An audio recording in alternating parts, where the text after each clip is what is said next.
It has arrived. The Discovery era USS Enterprise NCC 1701.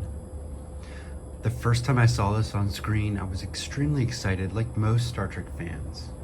And like most Star Trek fans, I scrutinized every image that I could get of this starship to see just what updates they did to this classic starship design.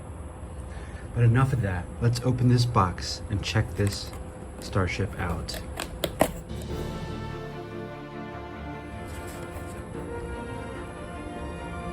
First we have our book. Beautiful little details.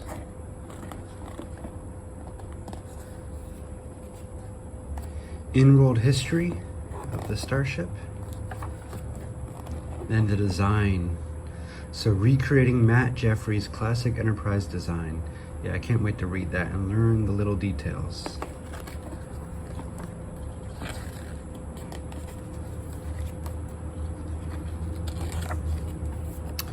Okay, let's get to this starship.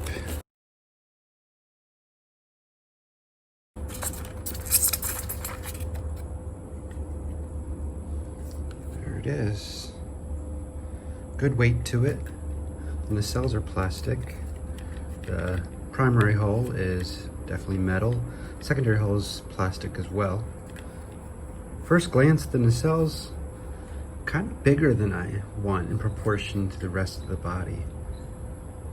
But that's the only issue I have with this starship. It looks good from the front, with the nacelles peeking over the saucer. Pretty good from the profile. I know some people have a problem with these slits in the struts. They don't bother me. That nice deflector dish, classic 1960s sticking out. Okay, let's set this up.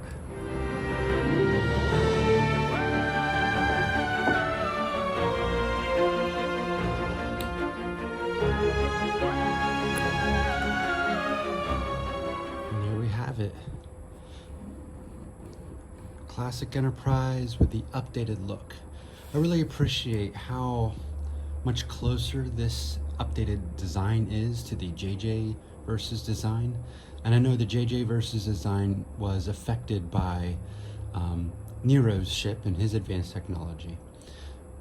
But I like how this just hews a lot closer to the spirit and the proportions and the shapes of the original Matt Jeffries design. But of course, I'm loving the updated details.